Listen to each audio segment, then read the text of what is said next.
Hai, saya Muhammad Rafi Fitriansyah. Sekarang saya berada di kantor DPRD Kabupaten Banyuwangi.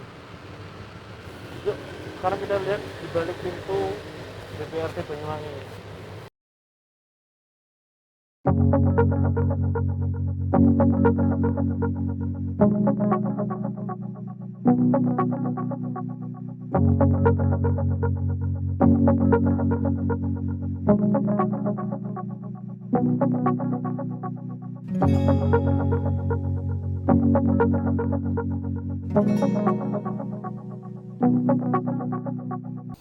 Oke, baik. Jadi saya sudah di ruangan bersama salah satu anggota DPRD Banyuwangi, dan di samping saya sudah ada Bapak Insinyur Basuki Rahmat dari Komisi 4 DPRD.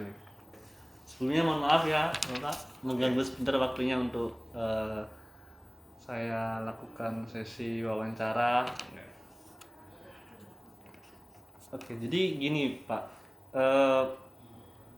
pertanyaan saya pertama, apakah konstitusi itu sekarang relevan dengan perkembangan yang ada di zaman sekarang? Konstitusi itu kan peraturan yang mengatur sistem pemerintahan maupun kehidupan bermasyarakat. Nah, konstitusi itu kan ada konstitusi dasar dan konstitusi yang sifatnya periodik. Nah, konstitusi dasar itu ada, kita memiliki bangsa Indonesia ini, negara Indonesia ini memiliki Undang-Undang Dasar 45 dan Pancasila. Bangsa negara. Nah, untuk konstitusi yang sifatnya periodik, yaitu adalah undang-undang, kemudian peraturan pemerintah, kemudian perda provinsi, pergub, peraturan gubernur, peraturan bupati di tingkatan kabupaten, terus kemudian perda di tingkatan kabupaten. Nah, untuk yang peraturan atau konstitusi yang sifatnya periodik, yaitu adalah yang disebut dengan undang-undang, peraturan pemerintah, pergub, peraturan gubernur dan perda provinsi, serta pergub, peraturan bupati serta peraturan daerah. Ini kadangkala menyesuaikan dengan kondisi zaman. Jadi dan kondisi pemerintahan saat itu. Jadi pada saat bupati ataupun presiden ataupun gubernurnya saat ini si A, mungkin pada saat perubahan nanti pada periode presiden ataupun gubernur ataupun bupatinya si B akan disesuaikan atau ada perubahan disesuaikan dengan kondisi zaman pada saat itu. Berarti mengikuti siapa pemimpinnya, mengikuti siapa pemerintahannya. Ya, itu untuk konstitusi yang sifatnya bukan dasar. Tapi kalau dasar itu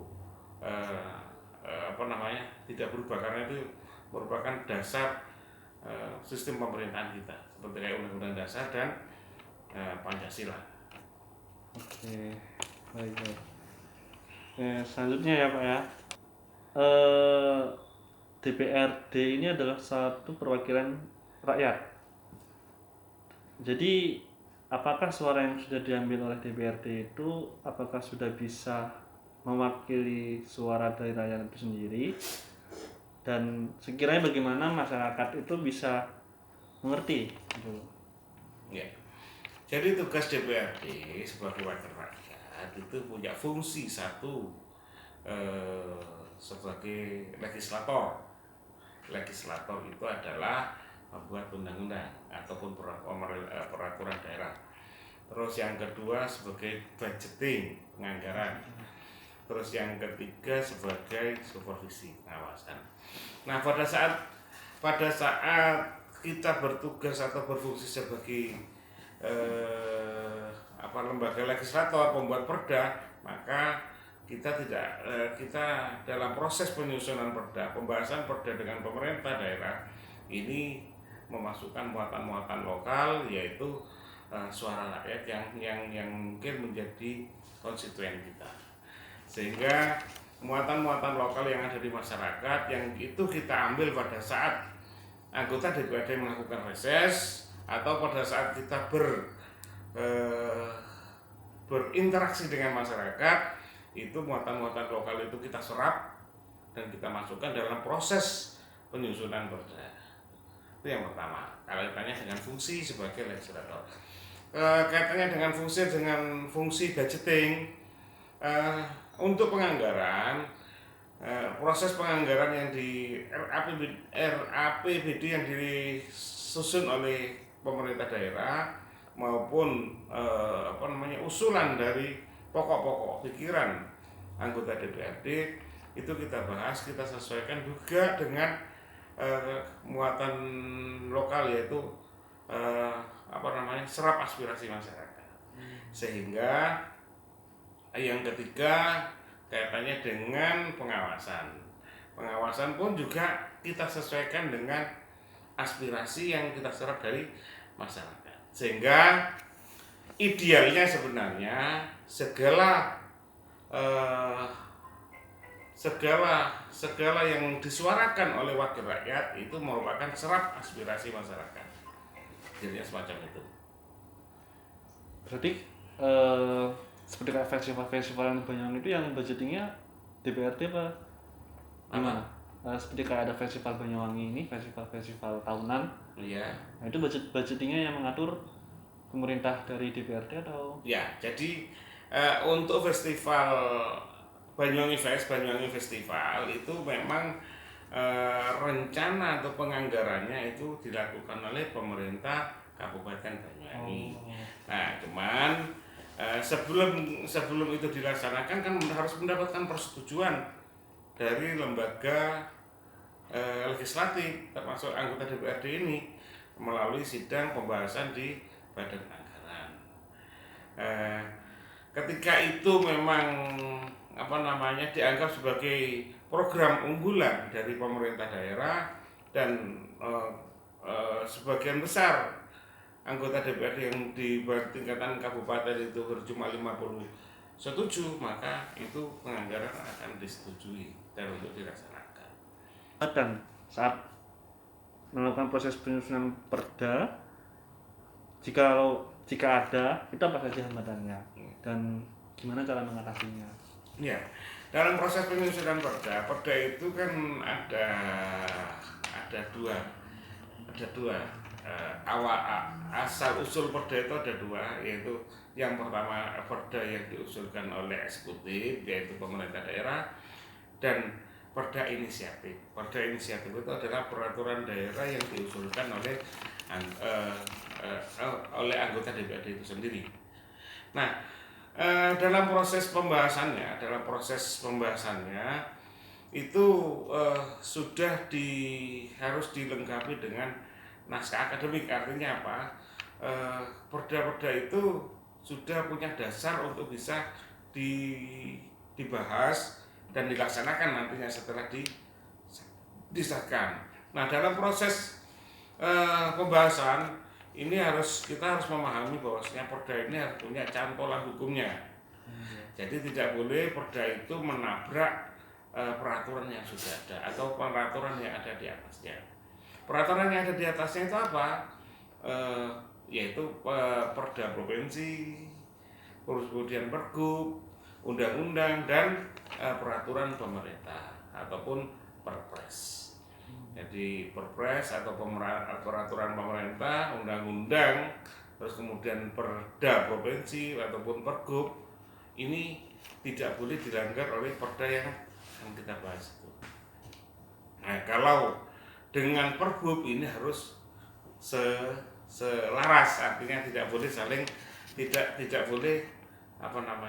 bertabrakan juga terkait dengan peraturan yang diterapkan oleh perda yang dibahas itu.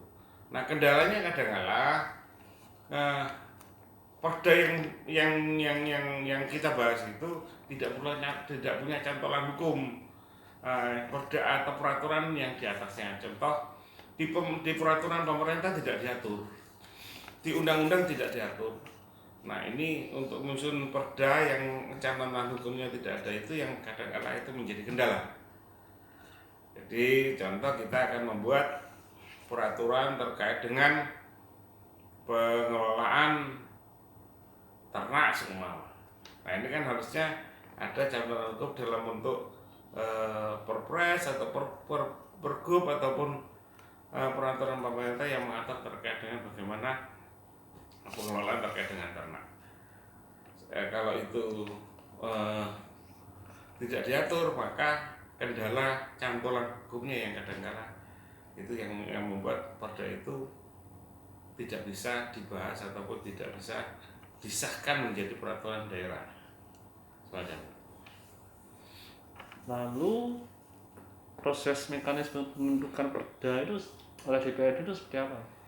Proses Pembentukan pembuatan ya, penyusunan perda. Ya. Jadi seperti yang sudah saya sampaikan tadi, perda itu berawal dari usulan dari pemerintah daerah yang pertama, yang kedua juga ada perda inisiatif. Nah, ketika perda itu menjadi sebuah usulan pemerintah daerah ataupun inisiatif dari anggota dewan, maka sebelum dilakukan pembahasan antara pemerintah daerah dan legislatif ini disusun dulu naskah akademiknya, artinya peraturan-peraturan yang mendasari atau cantolan-cantolan hukum yang mendasari dari penyusunan perda tersebut. Setelah cantolan-cantolan hukumnya dan pokok-pokok bahasanya itu sudah clear, naskah akademiknya sudah tersusun, maka akan dilakukan pembahasan antara eksekutif dan legislatif. Nah, ketika kemudian sudah ada kesepakatan bahwasanya perda yang tersusun semacam ini, maka akan dikonsultasikan oleh Biro Hukum. Bila Hukum Provinsi, ketika Biro Hukum Provinsi menyatakan bahwasanya perda ini harus direvisi, perda ini harus diperbaiki, atau perda ini sudah sesuai dengan peraturan yang ada di provinsi maupun pemerintah pusat ataupun undang-undang, maka perda itu bisa disahkan. Nah, pengesahan dari perda itu yang itu dilakukan di dalam proses pembahasan itu kemudian disahkan dari paripurna. Oh ya, berarti kita juga harus mengikuti dari yang susunan yang di atas juga ya. Betul, itu sebagai cantolan hukum. Jadi peraturan-peraturan yang ada di atasnya seperti kayak perda provinsi, pergub, peraturan pemerintah, perpres, terus kemudian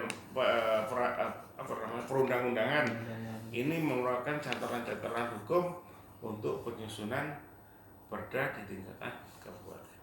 Terima kasih untuk Bapak Sama-sama. Kasukit. Mohon maaf mengganggu waktunya sebentar ini. Saya sangat senang sekali ketika bisa bertemu dengan sahabat-sahabat generasi penerus kita yang nantinya diharapkan bisa mengelola pemerintahan kita ini lebih baik dan lebih berkualitas. Kita sebagai generasi anak muda juga harus juga bisa menjadikan SDM di wilayah NKRI ini juga harus bagus juga kan ya. Itu kawan-kawan dari saya. Itu saja, sekian, terima kasih. Assalamualaikum warahmatullahi wabarakatuh.